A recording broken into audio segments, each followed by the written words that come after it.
détresse, tu n'envoyas pas un homme, mais tu envoyas ta parole. Tu vas élever tes mains, tu vas élever ta voix, tu vas dire, Seigneur, si je laissais ma maison, si je suis venu enseigner, ce n'est pas pour écouter un homme, c'est pour t'écouter toi, toi qui es l'artisan de mon bonheur. Recommande cet instant, dis au Saint-Esprit de prendre la direction de toutes choses, de triompher en Seigneur, prions tous, alléluia. Éternel notre Dieu, recommence vraiment. Élève ta voix, bien-aimé, recommande cet instant, du Seigneur. La Bible déclare, dans la détresse, il n'envoya pas un homme, et il recommence sa parole. C'est la parole de Dieu qui libère, c'est la parole de Dieu qui délivre, c'est la parole de Dieu qui apporte le miracle dans sa vie. Il recommande cet instant. Alléluia. Seigneur, pour reconnaître dans cet instant, prends la direction de toutes choses. Pour notre parallèle, Saint-Esprit glorifie Jésus. Saint-Esprit glorifie Jésus en Seigneur. Nous voulons diminuer, Seigneur, que tu puisses croire à nous, Seigneur. Nous voulons nous humilier, Seigneur, que tu sois élevé, élevé plus haut. Toi, la parole, fais chair. Toi, la parole de Dieu, sois élevé et prends la première place. Prends la place de toi à cet instant. Seigneur, je ramène toutes tes pensées captives à l'obéissance de Christ. Je relève tout, contre toute hauteur, contre toute profondeur qui va se lever en Seigneur et je les ramène, Seigneur, captive à l'obéissance de la parole de Christ. Merci Jésus, parce que tu es là. Nous bénissons ta sainte présence et nous t'accordions. Saint-Esprit, donne-nous une direction claire afin que ton Église soit fortifiée, afin que ton Église soit à l'écoute. Dispose ton cœur, dispose ton cœur, dispose ton cœur, dispose ton cœur. Ouvre l'entendement spirituel, ouvre les yeux spirituels que nous puissions voir. Seigneur, que les pensées ne puissent pas voyager. Je m'élève contre tout voyage de pensée en Seigneur et je ramène toute pensée captive à l'obéissance de Christ. Au nom de Jésus-Christ, ainsi prié. Amen. Est-ce qu'on peut acclamer pour le roi des rois? Tu peux faire lever, tu peux acclamer, tu peux pousser comme des joies.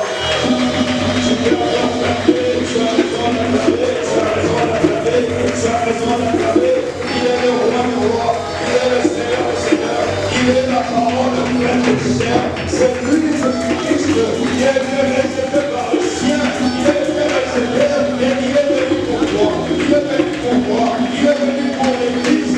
C'est lui, c'est lui, c'est lui, c'est lui. La Bible déclare que les sentiments qui nous ont demandé et tombé sur Jésus, il a encore commencé.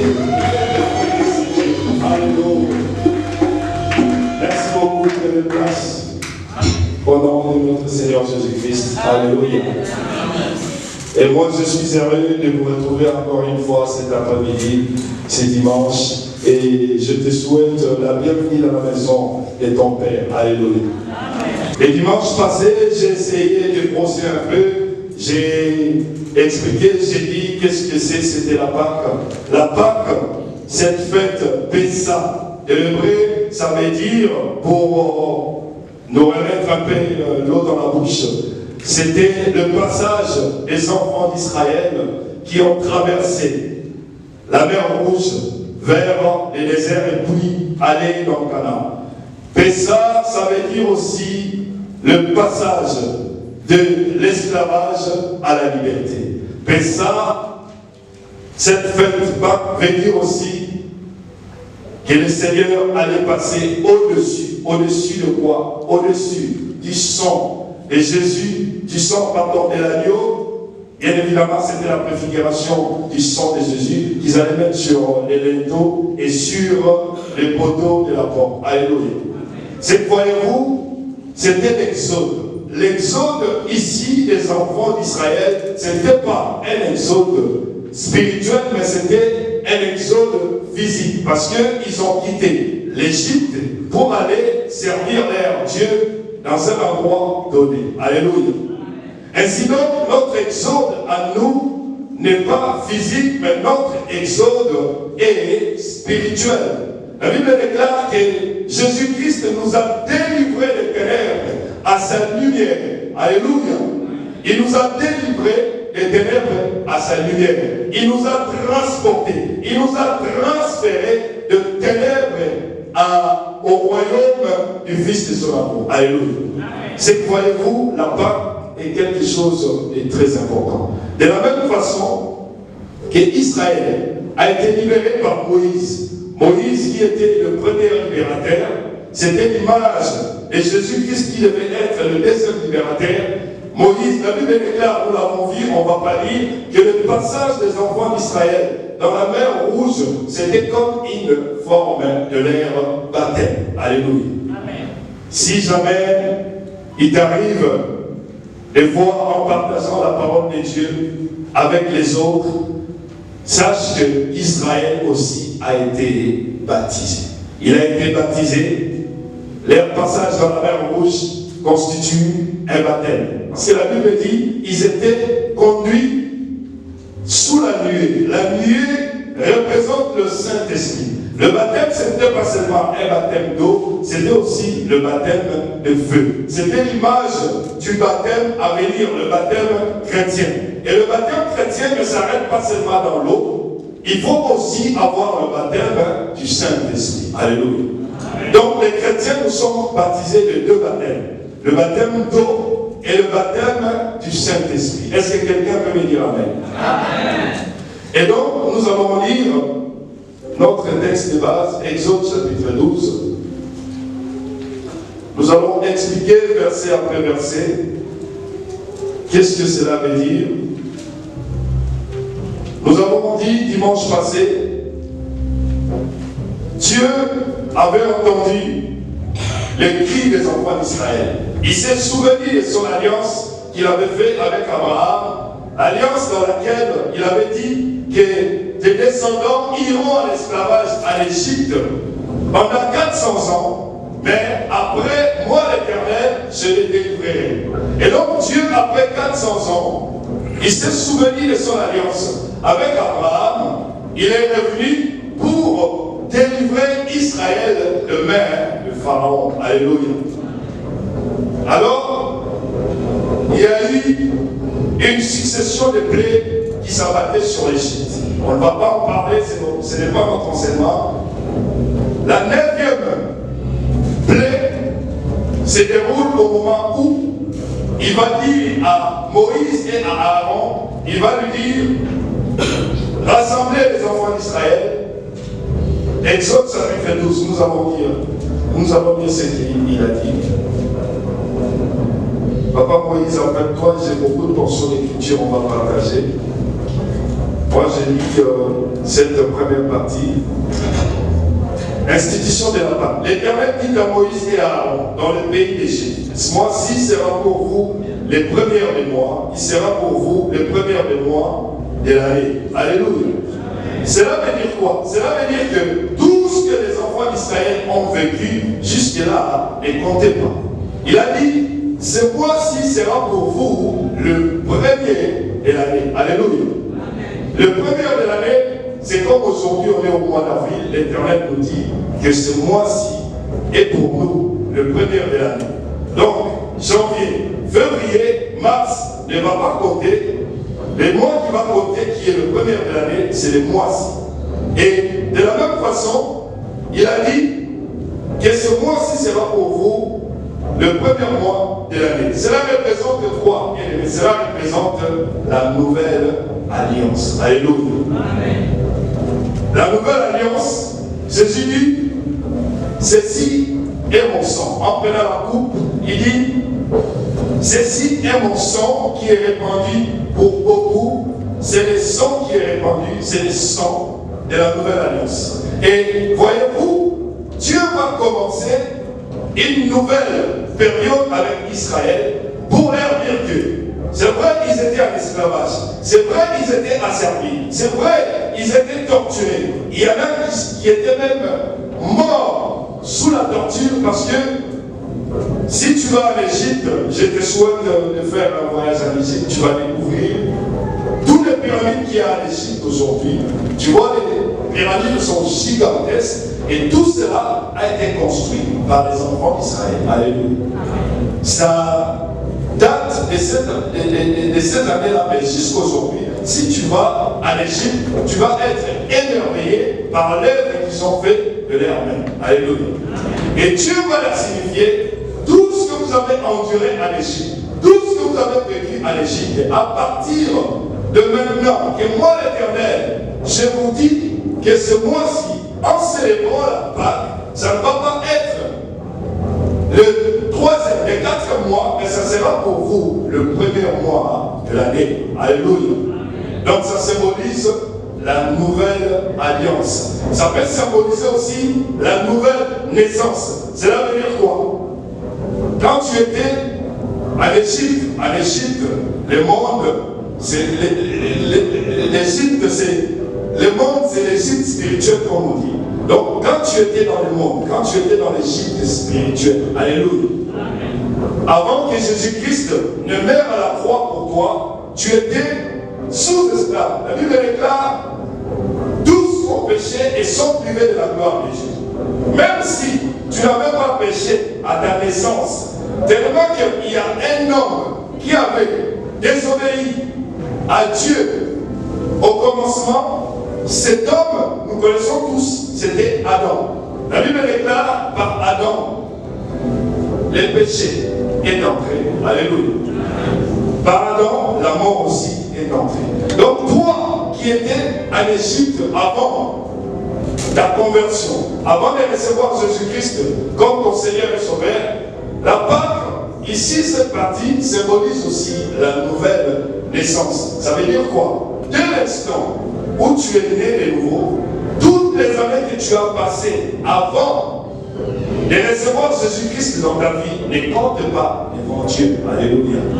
Ça veut dire que si tu t'es converti, par exemple, il y a 10 ans, donc ton âge spirituel, tu as 10 ans. C'est à partir de ces 10 ans que l'Éternel est en train de considérer ta vie, de voir ce qu'il va faire dans ta vie. Donc quand Moïse et Aaron disent que ce mois-ci sera pour vous le premier des mois, il sera pour vous le premier des mois de l'année. Verset 3. Parlez à toute la communauté d'Israël et dites, les 10 de ce mois, on prendra un agneau pour chaque famille, un agneau pour chaque maison. Alléluia. Ça veut dire quoi? Quand Dieu t'appelle, quand tu es converti au Seigneur, la Bible dit qu'il y aura un agneau pour chaque famille. Dieu a un plan. En te sauvant, Dieu ne voit pas seulement ton salut personnel, Dieu voit aussi à travers toi, ta famille. Alléluia. Tu es ici à l'église. Par exemple, tu es marié, tu as des enfants, tu viens à l'église. Sans ton mari, tu viens à l'église. Sans tes enfants, tu viens à l'église. Sans ta femme, tu viens à l'église. Sans tes enfants, c'est pas bien. L'effort que nous devons faire, nous devons annoncer la bonne nouvelle aux membres de notre famille. Bien aimé, ce n'est pas normal que dans ta famille, tu es la seule personne qui connaisse Jésus-Christ. Alléluia. Tu dois apporter la bonne nouvelle aussi aux membres de ta famille. Si tu as 2 frères, si tu as 3 sœurs, et qu'ils ne connaissent pas les saluts en Jésus-Christ, tu dois avoir pitié de ta famille parce que la seule préoccupation de Jésus-Christ, que ce soit quand il était sur terre et aujourd'hui il est ressuscité, il est assis dans son trône de gloire, la seule préoccupation de notre Seigneur est le salut des âmes. Alléluia. Il est venu pour ça. Voilà pourquoi, ici, il dit, les 10 de ce mois, on prendra un agneau pour chaque famille, un agneau par maison. La Bible déclare, moi et ma maison, nous servirons l'Éternel. Rappelez-vous, Paul et Silas, alors qu'ils étaient emprisonnés, ils étaient en train de louer le Seigneur. Ils étaient en train de louer le Seigneur. La Bible déclare que leurs chaînes se sont éclatées et les géoliers qui étaient là, il a cru que le prisonnier était enfoui. Alléluia. Le prisonnier a sorti son épée, il a voulu, et le géolier plutôt a sorti son épée, il a voulu se donner la mort. Paul a crié, il a dit, non, nous ne sommes pas enfouis, nous sommes là. Le géolier, il a eu peur, il s'est approché, il est arrivé dans la cellule de Paul et Silas, il a vu que tous les prisonniers étaient là, personne n'était enfoui. Et ça tu peux le voir dans Actes chapitre 16, si tu commences, on va pas lire dans verset 27 jusqu'à 31, tu vas voir, quand les géoliers demandent à l'apôtre Paul, il croit au Seigneur Jésus, tu seras sauvé, toi et qui? C'est, croyez-vous, le plan de Dieu, c'est de sauver toutes les familles de la terre. Alléluia. Amen. Toutes les familles de la terre. Aujourd'hui, la famille, nos gouvernements ont bafoué la famille. La famille aujourd'hui se définit comme une entité où un homme et un homme peuvent se mettre ensemble et adopter des enfants. Une femme et une femme peuvent se mettre ensemble, adopter des enfants. Pour certains gouvernements, si pas tous les gouvernements, c'est ça la famille. Alors que la famille, d'après le modèle de Dieu, la famille, c'est l'homme, la femme et les enfants. Alléluia. Bien-aimés, devant Dieu, toutes les unions qui se font dans le monde, les hommes qui se marient entre les hommes, les femmes qui se marient entre les femmes, c'est de la population devant Dieu. Alléluia. La première institution que Dieu a créée, c'était le mariage. Après le mariage, vient la famille. Donc, voyez-vous, la famille, c'est une vieille institution. Avant même que les gouvernements qui sont en train de rédiger des lois sur la famille ne puissent voir les jours, la famille existait déjà. Alléluia. Donc, la famille, Dieu a un plan pour toute la famille. Et le diable sait cela, voilà pourquoi il s'attaque à nos familles. Il nous divise. Il fait qu'il y ait des conflits dans les familles. Il y a certaines personnes qui viennent à l'église, mais ils ne se parlent pas. Ah, je ne parle pas à mon frère, je ne parle pas à ma soeur. Cela n'est pas bien. Eh bien, alléluia. Si tel est ton cas, aujourd'hui, tu écoutes ce message, s'il y a quelqu'un dans ta famille avec qui vous ne vous parlez pas, répands-toi bien, mais il est temps que tu fasses la paix, parce que Dieu a un plan pour ton frère, Dieu a un plan pour ta soeur, Dieu a un plan pour tes enfants. Alléluia. Voilà le sens de cette portion d'écriture. Si la famille, verset 4, si la famille est trop peu nombreuse, pour un agneau, on le prendra avec son voisin le plus proche de la maison. Selon le nombre de personnes, vous répartirez cet agneau d'après ce que chacun peut manger. Cela veut dire quoi? Cela veut dire prendre l'agneau avec son voisin le plus proche. Cela veut dire que toi qui es sauvé, il n'est pas normal que dans ton entourage, dans ton travail, tu es sauvé, mais tes amis ne sont pas encore sauvés. Alléluia. Amen. Tu dois prendre l'agneau et partager avec tes amis. C'est ça que ça veut dire. Tu ne dois pas te contenter de manger l'agneau tout seul. Parce que l'agneau tout seul, tu ne vas pas le finir parce que l'agneau est tellement énorme dans tous ses aspects. Donc il faut partager l'agneau. Alléluia. Amen. Avec le voisin. Tu viens à l'église. Ici, tu es chrétien.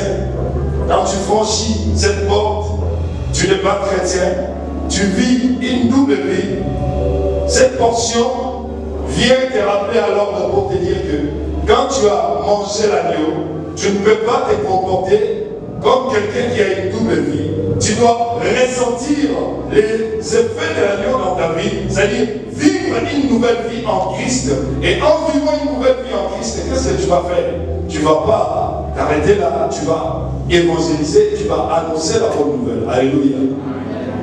Il y a un adage qui dit ne peut sauver que celui qui est sauvé. Si toi tu es sauvé, tu dois sauver aussi ceux qui ne sont pas sauvés. Annoncer l'évangile à tout le monde. Verset 5. Ce sera un agneau sans défaut, mâle, âgé d'un an. Vous pourrez prendre un agneau ou un chevreau. Cela veut dire quoi? Cela veut dire que les sacrifices de Jésus, ça représente un agneau sans tache, un agneau sans défaut, ça représente la perfection de Jésus-Christ. Nous avons eu 7 jours de jeûne et prière. Bien aimé, ce n'est pas un hasard si on a 7 jours de jeûne et prière. J'espère que tu respectes cela. Nous l'avons commencé le mercredi 3. Le premier dernier a annoncé la suite. Le vendredi, si jamais tu as raté ce voyage, le vendredi, essaye de te ressaisir, essaye de t'impliquer, d'entrer dans ce voyage. Fais un jeûne, parce que le dimanche qui vient, nous allons manger, célébrer la Pâque, il y aura la Sainte Seine. Nous devons nous préparer en conséquence. Alléluia. Et le chiffre 7 symbolise la perfection, la plénitude, la gloire. Bien aimé, je vous rassure que après ces enseignements, après le 20 avril, si tu crois au Seigneur Jésus-Christ, il y a des choses qui vont se changer dans ta vie. Mais les choses ne peuvent pas changer dans ta vie si tu ne changes pas ta vie. Avant que les choses ne changent dans ta vie, tu dois commencer par changer ta vie d'abord. Au moment où je parle, honnêtement, est-ce que ta vie est conforme à la parole de Dieu? L'apôtre Paul nous dit que nous devons aligner notre vie à la vérité qui est Jésus-Christ. Il nous dit également que nous devons refléter. Un chrétien doit refléter l'image de Christ en lui. Est-ce le cas pour toi? Alléluia. La perfection. C'est pourquoi l'apôtre Paul dira encore, perfectionnez-vous. La perfection ici, c'est un processus. C'est-à-dire, chaque jour de ta vie, tu vas faire l'effort. Si tu pêches 3 fois la journée, essaye de faire l'effort. Éliminer. Ah, j'ai menti hier à mon frère. Je dis non, demain je ne vais pas mentir. Parce qu'il y a des chrétiens comme ça, qui sont en train de consommer les péchés comme des arachides, comme des cacahuètes. Tous les jours ils pêchent. Mais ici, ils chrétiens. Mais si tu regardes, les enfants d'Israël, ils ont aussi péché. Je dis ça parce que quand Dieu a dit on va arriver à Moïse et à Aaron de dire aux enfants d'Israël de prendre l'agneau, de l'immoler et de prendre le sang, de mettre sur les linteaux, sur les poteaux. Pourquoi Dieu a dit ça? En fait, Dieu, il est juge, il est aussi miséricordieux. Il a dit ça en épargnant la mort des enfants d'Israël. Cela veut dire que l'ange exterminateur n'allait pas venir seulement pour exterminer les premiers-nés égyptiens, mais aussi le premier-né des Israéliens. Alléluia. Mais il leur a dit, pour vous, quand vous mettrez le sang sur les linteaux et sur les poteaux, moi je passerai par-dessus. Alléluia. Amen. Papa Moïse, tu peux nous lire Hébreux chapitre 11, verset 28, s'il te plaît.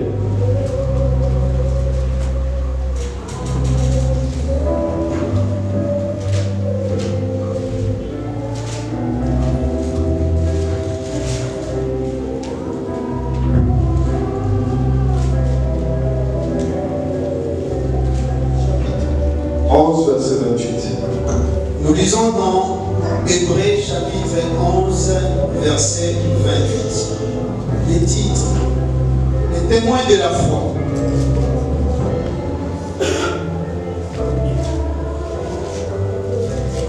C'est par la foi qu'il moula la Pâque et fit l'aspersion du sang afin que l'exterminateur ne touche pas au premier-né des Israélites. Parole de l'Éternel. Amen. Est-ce qu'on peut acclamer pour la parole de Dieu? Beaucoup pensent que la 10e plaie concernant les premiers-nés concernait seulement les Égyptiens. Quand nous avons lu Hébreux 11, 28, nous avons vu que cette sentence ne concernait pas seulement les Égyptiens, ça concernait aussi le peuple d'Israël. Cela veut dire quoi? Ce n'est pas parce que Israël était le peuple choisi de Dieu. Ce n'est pas parce qu'il avait souffert durant 400 ans que Dieu allait oublier ce qu'ils avaient fait. Parce que si tu lis, on ne va pas les lire, note-les, tu liras chez toi, Ézéchiel chapitre 20, tu commences par les versets 4 à 10, tu vas voir que les enfants d'Israël s'adonnaient à l'idolâtrie. Ils se prosternaient devant les dieux d'Égypte. Et Dieu qui est juste, il ne pouvait pas se dire que non, la sentence ne peut pas concerner les enfants d'Israël parce que c'est mon peuple que j'ai choisi. Mais comme Israël avait péché tout en étant en Égypte, il a dit, je suis juste, je viens juger, mais par ma miséricorde, je vais épargner Israël. Et par sa miséricorde, il va dire à Moïse et à Aaron de prendre l'agneau pour chaque famille, de l'immoler, de prendre le sang, de mettre sur les linteaux et sur les poteaux. Ici, Dieu avait un plan. Le plan de Dieu, c'était le salut par substitution. La substitution, ça veut dire quoi? La substitution, c'est l'action de remplacer une personne par une personne ou une chose par une chose. Comme le premier-né des Égyptiens devait mourir, comme le premier-né des Israéliens devait mourir, pour Israël, l'agneau qui a été immolé avait pris la place de tous les premiers-nés des Israéliens. Alléluia. C'est ça le salut par la substitution. Donc l'agneau immolé a pris la place de tous les premiers-nés d'Israël. Ça, c'était la préfiguration de Jésus-Christ qui devait prendre la place, qui devait prendre la place à la croix. Donc le salut de Dieu par substitution consiste à remplacer. C'est lui qui devait subir cette sentence par son fils. Alléluia. Et dans le cas des Israéliens, c'était l'agneau pascal qui était l'image de Jésus-Christ. On va continuer.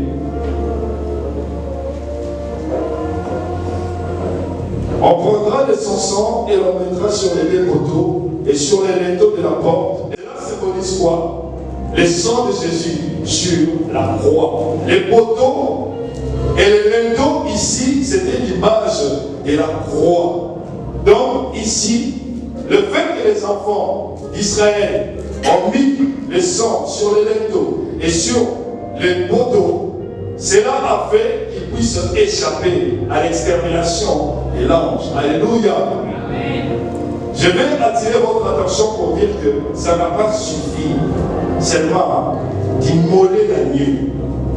Parce que s'ils avaient seulement immolé l'agneau et qu'ils n'avaient pas mis le sang sur les linteaux et sur les poteaux, l'ange exterminateur allait passer et exterminer tous les premiers-nés des Israéliens. Cela veut dire quoi? Ça ne suffit pas seulement de croire en Jésus-Christ. Toi qui es chrétien, tu dois appliquer le sang de Jésus sur ta vie tous les jours. Tu dois appliquer le sang de Jésus sur tes enfants. Tu dois appliquer le sang de Jésus sur ton mari, sur ta femme. Le simple fait d'être chrétien ne suffit pas. Parce que Dieu a dit à Moïse, le sang vous servira ici. Alléluia. Le sang nous sert ici. Le sang de Jésus nous sert ici. Tu dois appliquer le sang de Jésus tous les jours dans ta vie. Alléluia. Et le sang de Jésus, dans le sang de Jésus, il y a une puissance, il y a une puissance de guérison, il y a une puissance de délivrance. Nous allons voir que dans l'ancien temps, Dieu avait établi une loi. Ça, tu peux le lire dans le livre de Lévitique.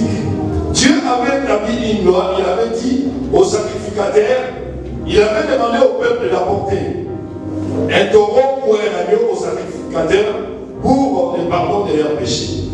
Dieu avait dit au souverain sacrificateur, quand il immolera l'agneau, il prendra le sang de l'agneau ou du taureau, il mettra dans un bassin. Et avec son doigt, le souverain sacrificateur allait tremper son doigt dans le sang, il allait faire l'aspersion 7 fois sur le voile du sanctuaire. Alléluia. 7 fois, il met les doigts dans le sang, il asperge sur le voile du sanctuaire et nous allons voir que notre Seigneur Jésus-Christ a aussi aspergé son sang 7 fois.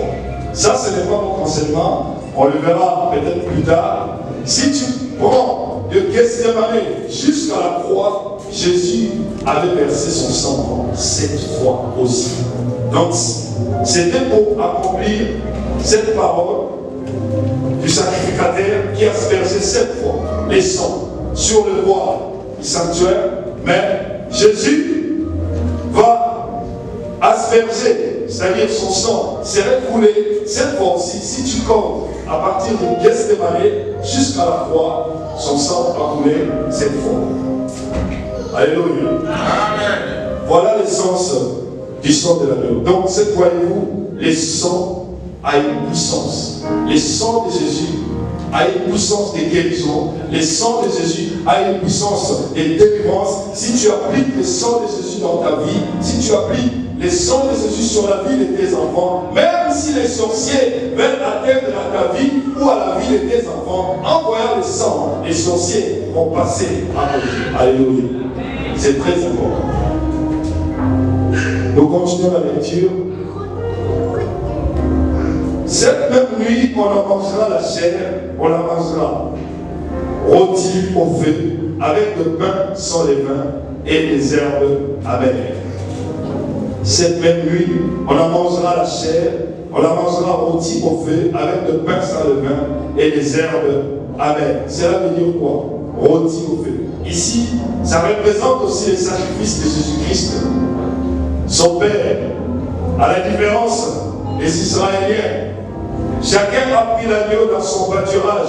C'était l'homme qui prenait l'agneau pour l'immoler. Mais à la différence du sacrifice de Jésus, ce n'est pas l'homme qui a choisi l'agneau, c'est Dieu lui-même qui a choisi son fils, qui était l'agneau pascal qui devait mourir. C'est ça la différence. Donc l'homme, en exode, choisit dans son pâturage l'agneau pour l'immoler. Mais concernant le cas de Jésus, c'est Dieu lui-même qui choisit. Donc, c'était un salut, le plan de salut de Dieu, c'était un plan originel. Depuis la chute d'Adam dans le jardin d'Éden, Dieu avait imaginé ce plan. Nous allons voir avec le pain sans levain et les herbes amères. Le pain sans levain, cela veut dire quoi? Le pain sans levain, c'est le symbole de la pureté, c'est le symbole de la sanctification. Les herbes amères ici représentent la souffrance des enfants d'Israël en Égypte. C'est l'image aussi de la souffrance de Jésus-Christ sur la croix. Voilà pourquoi il leur a dit, il leur a décrit leur plat, il a dit, l'agneau, vous allez le manger rôti au feu, avec le pain sans levain, avec des herbes amères. Pourquoi? Parce que Israël devait se souvenir de là où Dieu les avait pris pour les sortir, de là où ils sont. Alléluia. De la même façon, tu dois te souvenir de l'endroit où Dieu t'a ramassé. Si tu te souviens là où Dieu t'a ramassé, tu vas te dire tout ce que Jésus a fait pour moi pour que je sois aujourd'hui ce que je suis. Donc tu ne peux pas oublier les sacrifices que Jésus a fait pour toi. Alléluia. La Pâque, ça signifie aussi les débuts d'une chose ou d'une période et le commencement d'une autre. Chaque année, quand nous célébrons la Pâque, bien aimé, il y a la fin d'une chose et le commencement d'une autre. Voilà pourquoi tu ne dois pas être la même personne. Toutes les Pâques qui se passent, ça se ressemble. Tu restes toujours le même, tu ne changes pas tes vieilles habitudes. Au lieu de changer, tu demeures toujours dans tes attitudes pécheresses. Ce n'est pas bien, bien aimé. Alléluia. Aujourd'hui, essaye de voir les choses autrement. Essaye de te consacrer. Nous verrons que Dieu avait dit aux enfants d'Israël de manger l'agneau en entier. Il a dit, si le reste, nous allons continuer la lecture.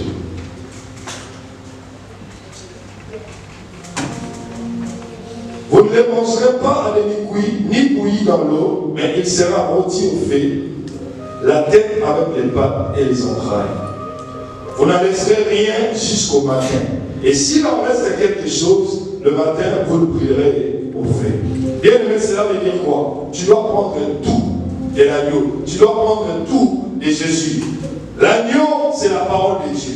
L'agneau, c'est Jésus-Christ. Tu dois tout prendre de sa parole. Tu ne dois pas te contenter de prendre la parole que toi tu trouves utile dans ta vie. C'est comme les médicaments en fait. Nous aimons avoir les médicaments sucrés, mais nous n'aimons pas les médicaments qui sont amers. La parole de Dieu, c'est comme les médicaments. Et les médicaments contribuent à notre rétablissement, même si le médicament est amer. Si tu sais que si tu prends, c'est caché, ça va apporter le rétablissement, la guérison dans ton corps. Qu'est-ce que tu vas faire? Tu vas prendre ces médicaments-là. De la même façon, tu ne dois pas te contenter en tant que chrétien de voir seulement quelques écritures dans ta vie concernant par exemple le mariage, concernant par exemple ta bénédiction. Tu dois prendre la parole de Dieu en entier. Voilà ce que cette parole signifie.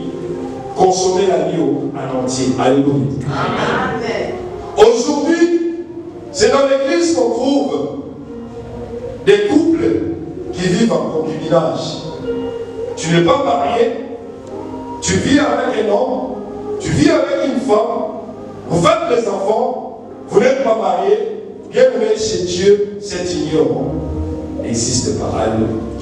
C'est dans l'église aujourd'hui qu'on voit de plus en plus que les mariages, les unions libres, deux chrétiens qui vivent dans une maison, mais qui ont fait le choix d'avoir une union libre. C'est-à-dire, l'homme peut faire ce qu'il veut, la femme ne dira rien.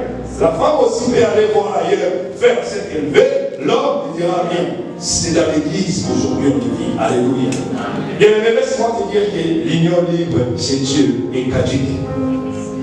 Et si tu n'es pas marié, tu vis avec un homme, tu vis avec une femme, vous avez fait des enfants, bien aimé, il n'est jamais trop tard pour agir bien. Voir les hommes de Dieu, ils vont prier, il va bénir votre union, parce que vous ne pouvez pas demeurer comme ça. Parce que le mariage est important devant Dieu. C'est Dieu lui-même qui l'a institué. Alléluia. Amen. C'est Dieu lui-même qui l'a institué. Moi, j'ai commis cette erreur. Beaucoup de gens me disent, mais pourquoi jusqu'aujourd'hui on ne voit aucune femme dans ta vie? C'est parce que l'erreur que j'ai commis de me mettre avec une femme, de faire des enfants, sans m'être marié, aujourd'hui, avant de me mettre avec une femme, je dois d'abord l'épouser. Je dois d'abord me marier avec cette femme. Alléluia.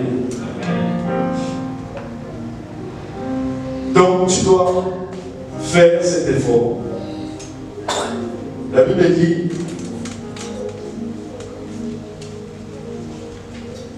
vous n'en laisserez rien jusqu'au matin, et s'il en reste quelque chose le matin, vous le brûlerez au feu. Verset 11. Voici comment vous le mangerez. Une ceinture à vos reins, vos sandales aux pieds, et votre bâton à la main, et vous le mangerez à la hâte, c'est-à-dire vous le mangerez rapidement.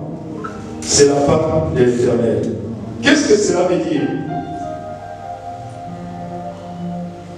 La ceinture à vos reins, on ramène à Ephésiens 6, où l'apôtre Paul nous donne des armures spirituelles. Alléluia. Et il dit ici, sandales à vos pieds et votre bâton à la main. Sandales aux pieds, ici ça symbolise le zèle et l'évangile. Les bâtons à vos mains ici représentent les bâtons du pèlerin. Cela veut dire que nous les chrétiens, nous sommes des pèlerins ici. Nous vivons dans ce monde, mais nous ne sommes pas de ce monde. Nous sommes des célestes vivants sur la terre.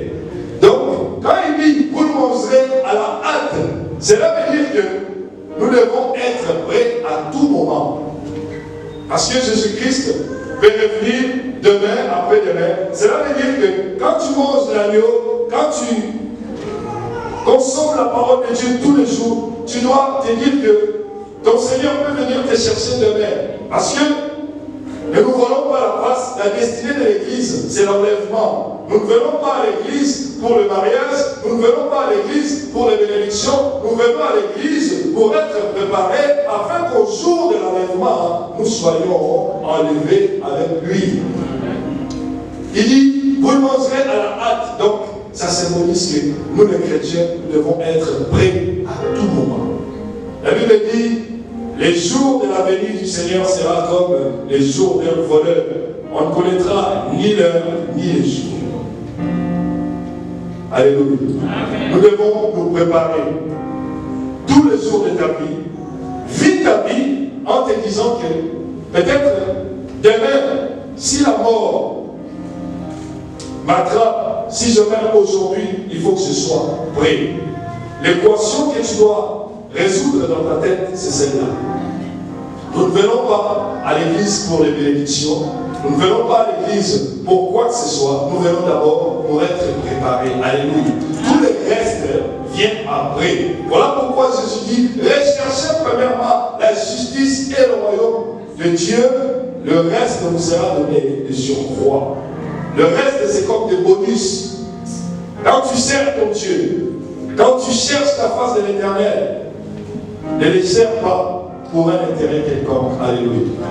Si tu sers Dieu pour un intérêt quelconque, tu ne vas rien recevoir de lui.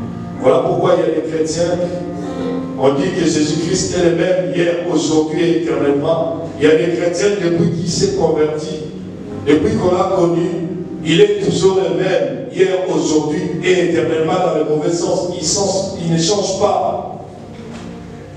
Il est toujours au bas de l'échelle. Un bébé spirituel. C'est, voyez-vous, c'est très important. Verset 12, cette nuit-là, je parcourrai le pays d'Égypte et je frapperai tous les premiers-nés du pays d'Égypte, depuis les hommes jusqu'au bétail, et j'exercerai les jugements contre tous les dieux d'Égypte. Je suis l'Éternel. Alléluia. Amen. Donc les premiers-nés, ce n'était pas seulement les premiers-nés hommes, c'était les premiers-nés des animaux aussi, même les bétails. Alléluia. Dieu n'a pas épargné ni premier-né homme, ni premier-né bétail. Alléluia. On peut se dire que Dieu était sévère dans son jugement, mais c'est normal parce que Dieu, il est tellement saint, il n'aime pas que nous soyons dans le péché. Alléluia. Dieu est saint, nous devons être saints comme lui. Nous continuons avec Dieu. Le sang vous servira de signe sur les maisons où vous serez, et quand je verrai le sang, je passerai au-dessus de vous, et il n'y aura pas sur vous de fléaux, destructeurs, quand je frapperai le pays d'Égypte. Ces jours sera pour vous un souvenir que vous célébrerez comme une prescription perpétuelle dans chaque génération. Nous allons lire le verset 43 à 46, toujours Exode 12. L'Éternel dit à Moïse et à Aaron, voici la prescription au sujet de la Pâque. Aucun étranger n'en mangera. Tu circonciras tout esclave à qui a pris l'argent, alors il la mangera. Verset 46. On la mangera dans la maison même. Vous n'emporterez pas les chairs hors de la maison et vous ne briserez aucun os. Alléluia. Ici, l'Éternel dit à Aaron, aucun étranger ne mangera la Pâque. Cela veut dire quoi? Il y aura la Sainte Seine dimanche. Si tu es étranger à la parole de Dieu, cela veut dire quoi? Si tu n'es pas baptisé, si tu n'es pas converti, tu ne peux pas manger la Sainte Seine. Alléluia. Et d'une manière générale, aucun étranger fait allusion ici aux païens. En général, les païens ne peuvent pas manger la Sainte Seine. Aujourd'hui, il y a des églises qui invitent tout le monde à s'approcher de la table du Seigneur sans pour autant se poser la question, mais tout ce que nous invitons, des fois il y a des nouveaux venus qui viennent à l'église, ils s'approchent à la table du Seigneur alors qu'ils ne devraient pas. La Sainte Seine, ça concerne seulement les chrétiens qui sont nés de nouveau, baptisés et qui marchent dans la crainte du Seigneur. Alléluia. Et bien aimé, je t'en supplie, tu dois vraiment préparer. Aujourd'hui, on est le dimanche. Et si on lit les Écritures, si on se réfère à l'Écriture, c'est comme si Jésus vivait aujourd'hui. C'est comme si aujourd'hui, il est arrivé à Béthanie, donc à 6 jours de la Pâque. Il arrive à Béthanie. Il y a les hommes et les femmes qui vont prendre des palmiers. Ils vont monter sur un anneau. Les catholiques disent le dimanche des rameaux et tout. Donc aujourd'hui, c'est comme si Jésus est arrivé à Béthanie. Donc le dimanche prochain, il sera à Jérusalem. Alléluia. Amen. Tu dois te préparer. Et aucun n'est circoncis. L'apôtre Paul dira, la circoncision ici, ce n'est pas la circoncision physique, mais c'est la circoncision de cœur. Donc, si tu ne donnes pas ton cœur au Seigneur Jésus-Christ, tu ne peux pas t'approcher de la table du Seigneur. Alléluia. Et verset 46, on la mangera dans la maison même, vous n'apporterez pas de chair hors de la maison, et vous ne briserez aucun de ses os. C'est le verset 46. Nous allons voir quand Jésus-Christ était crucifié sur la croix. La Bible déclare, les Romains, en fait, ils avaient une habitude, ils crucifiaient les brigands, ils crucifiaient les voleurs. Avant que les brigands ne puissent mourir, qu'est-ce qu'ils faisaient? Ils leur rompaient les os, les pieds de tous ceux qui étaient crucifiés pour que leur mort soit accélérée, pour qu'ils meurent rapidement, qu'ils ne restent pas cloués longtemps sur la croix. Et la Bible déclare, je n'ai pas le temps, on va le voir le dimanche prochain, la Bible déclare, les soldats romains vont s'approcher, ils vont rompre les pieds des deux brigands, mais arrivés devant Jésus, Jésus était déjà mort. Voilà pourquoi aucun de ses os n'a été brisé. Et c'était l'accomplissement de cette parole ici, qu'aucun os de Jésus-Christ ne serait brisé. Alléluia. C'est, voyez-vous, la Pâque, c'est quelque chose de très important. La Pâque symbolise la fin d'une chose et le commencement d'une autre. La Pâque symbolise la fin des limites que nos familles ont imposées. Si ta famille avait dit que toi tu ne te marieras pas, si ta famille avait dit que toi tu ne vas pas atteindre l'âge de 50 ans, en mangeant la Pâque, tu vas vivre au-delà de 50 ans. Alléluia. Amen. Si ta famille avait dit que tu ne vas pas porter d'enfant, la Pâque vient mettre fin à toutes ces limitations. Tu vas avoir un enfant. S'il a été dit que tes enfants n'iront pas loin dans leurs études, moi je suis en train de déclarer aujourd'hui solennellement que tes enfants iront loin dans leurs études.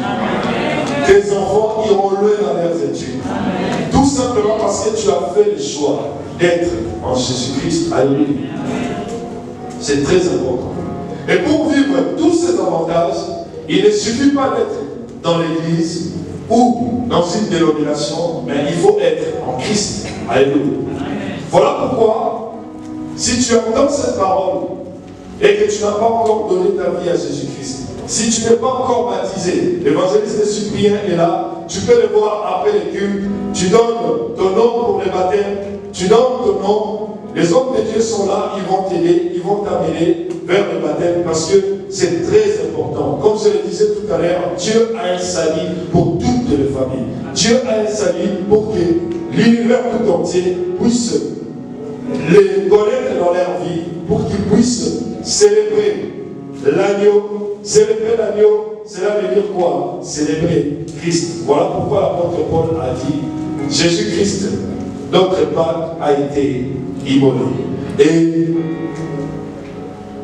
c'est très important avant de finir. On parle de l'opération Exode. Aujourd'hui, il y a des enseignements. J'ai préparé beaucoup de choses. Là, je vais m'arrêter. Parce qu'il y a une église qui va venir après nous. Alléluia. Mais si nous avons montré ça, bien aimé, l'opération Exode, c'est très, très important. L'homme de Dieu a dit 1000 euros par personne. Notre Dieu est grand. Si tu estimes que tu peux mettre au-delà de 1000 euros, si tu peux mettre 1500, 2000, bien aimé, fais-les. Ne te dis pas, parce que l'homme de Dieu a dit 1000 euros, toi aussi tu mets 1000 euros. Notre Dieu est un grand Dieu pour des grandes choses. Il ne faut pas limiter Dieu. Si tu te sens capable de mettre au-delà, fais-le. Et nous devons nous préparer à faire notre exode parce que c'est très important d'avoir un endroit à vous-même pour célébrer Dieu.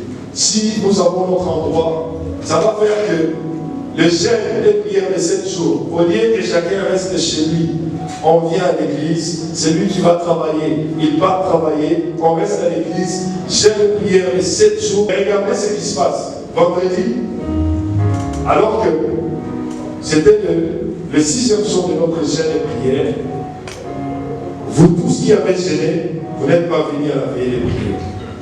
Alors que quand tu fais les jeûnes, il faut venir prier. Alléluia.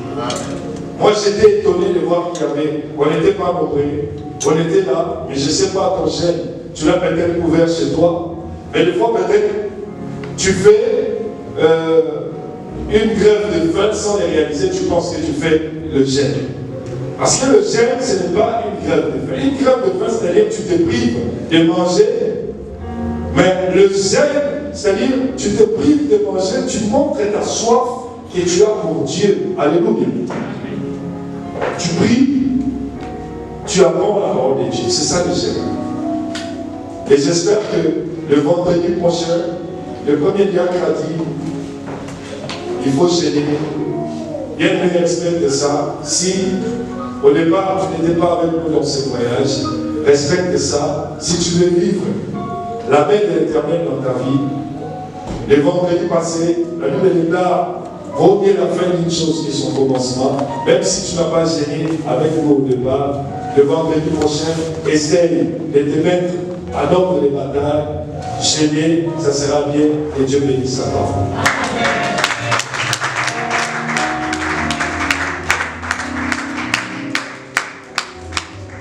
Alléluia. C'est super. C'est très, très super et merveilleux. Du moins que tu sois un fidèle ou une fidèle qui était déchoisie. Mais cet enseignement, avec ce temps de prière, nous faisons notre part. Et à chacun, le maître de la responsabilité de ces problèmes. Et à Dieu de définir le cœur des gens qui ont soif d'être visités. Amen.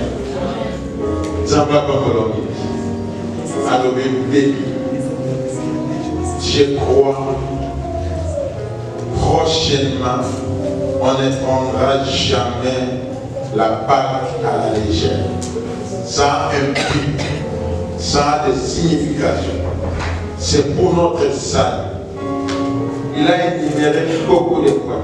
Mais moi j'aimerais que nous puissions prier pour des points. Vous savez, Anestika, il nous a parlé des peuples israélites qu'on avait ordonné de manger la viande avec de l'herbe amère. Imaginez un peu, dans nos familles, que nous sortons. Si tous les gens qui ont dans leur famille des sorciers, ou des gens, des enchanteurs, ou des envoûteurs, mais toi aussi pouvaient les sacrifier. Mais Dieu t'a fait sortir de cette souffrance.